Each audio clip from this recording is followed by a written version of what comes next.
nós temos uma mudança de tom aqui no Brasil. Já vamos colocar essa sequência também de manchetes, começando com um editorial forte da Folha de São Paulo. Vamos colocar aí na tela, olha lá. Censura promovida por Moraes tem que acabar. Nesse caso aí não houve meias palavras, né? Não teve aqueles mas, porém, né, dizendo que foi necessário e que havia um contexto. Não, dessa vez eles foram bem direto ao ponto, dizendo que a censura do Moraes tem que acabar, segundo aqui a opinião do editorial da Folha. Não é um articulista que foi lá e escreveu isso, é a própria Folha, o próprio jornal, dando a sua opinião aí bem forte sobre essa questão da liberdade de expressão. Tem até um trecho aqui que a gente destacou, que a produção vai poder colocar aí, que é o seguinte, ó. Pois um ministro do STF, com decisões solitárias em inquéritos anômalos, conduzidos pelo magistrado e não pelo Ministério Público, que seria o órgão competente, reinstituiu a censura prévia no Brasil. Ordens secretas de Alexandre de Moraes proíbem cidadãos de se expressarem nas redes sociais. O secretismo dessas decisões impede a sociedade de escrutinar a leitura muito particular do texto constitucional, que as embasa. Nem sequer aos advogados dos banidos é facultado o acesso aos éditos do grande censor. As contas se apagam sem o exercício do contraditório, nem razão conhecida. Coisa que o André Marcílio aqui, como advogado até de um desses casos, nos relatou aqui na primeira intervenção dele. Além disso, temos um artigo publicado na Folha, né, por uma outra autora, pela Lígia Maria, a esquerda que apoia a censura. Não é preciso ser fã de Elon Musk ou bolsonarista para perceber que o STF ultrapassa limites em decisões sobre liberdade de expressão. Vamos passar agora ao Estadão, também em editorial.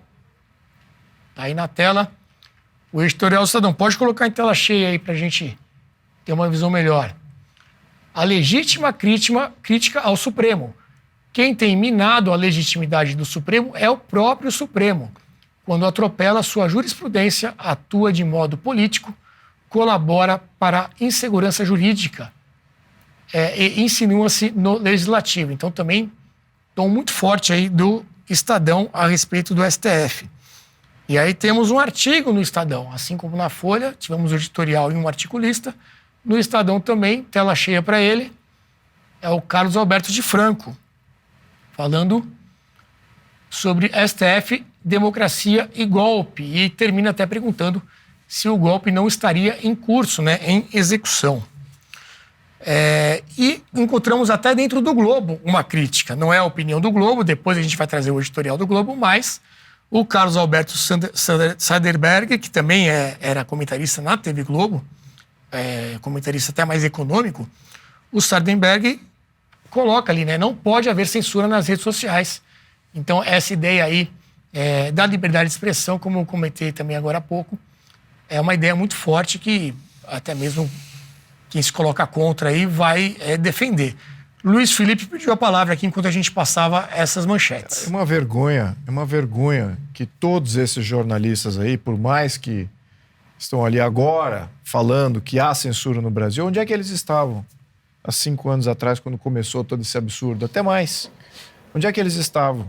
Cadê os defensores dos direitos fundamentais no jornalismo brasileiro? Não tem ninguém. Eles estão reagindo ao que a imprensa internacional já reagiu, e eles só reagiram porque era uma empresa norte-americana sendo acuada, sendo forçada a desobedecer a lei num devido país. E ele ali teve uma reação dizendo, não vou desobedecer a lei, por mais que o judiciário daquele país esteja mandando eu desobedecer a lei.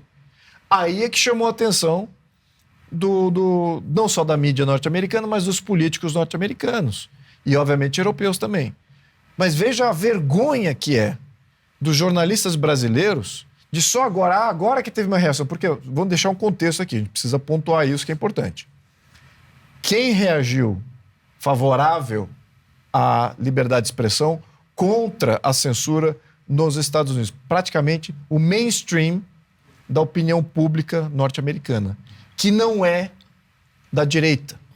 Então, estamos falando aqui de Wall Street Journal, né, tomada aí pelos globalistas, vamos usar os termos mais, mais relativos ao nosso posicionamento político. Tem o Wall Street Journal, tem o Washington Post, tem o New York Times. The Economist hoje também. Perdão? The Economist a gente viu hoje. The Economist, isso na Inglaterra. Temos também a CNN. Isso são entidades progressistas. Houve um artigo no New York Times há um tempo atrás. Exatamente. Ao longo desses últimos 4, 5 anos, houve um editorial ou outro, mas nada assim que fosse gerar alguma cauda. Mas agora é massivo. É praticamente a opinião pública internacional. A direita já estava vendida nessa história. Né? A direita internacional, os conservadores norte-americanos, europeus, já sabiam o que estava acontecendo no Brasil. Mas agora é a mídia de tendência progressista dizendo, de fato, tem uma violação aqui de regras, de fato, tem uma violação de direitos, tem ilegalidades sendo cometidas e precisamos prestar atenção no Brasil. E é só agora que os repórteres brasileiros reagem. Que vergonha para vocês! Vergonha, repórter da Globo! Vergonha para vocês do Estadão! Vergonha para vocês da Folha! Que absurdo! 5 anos de violação, só agora resolvem escrever editorial, se posicionar pela liberdade de expressão. Sabe, vocês não são nada. Vocês são reativos. Então aí, isso que eu acho que é importante a gente pontuar, programas como esse, Brasil Paralelo, que defendem, de fato, os princípios basilares, as ideias, os debates de ideias. É isso que a gente tem que criar mais no Brasil. Não é só o Brasil Paralelo, eu gostaria de ver outras iniciativas aqui que possam fazer essa defensoria, porque isso é universal.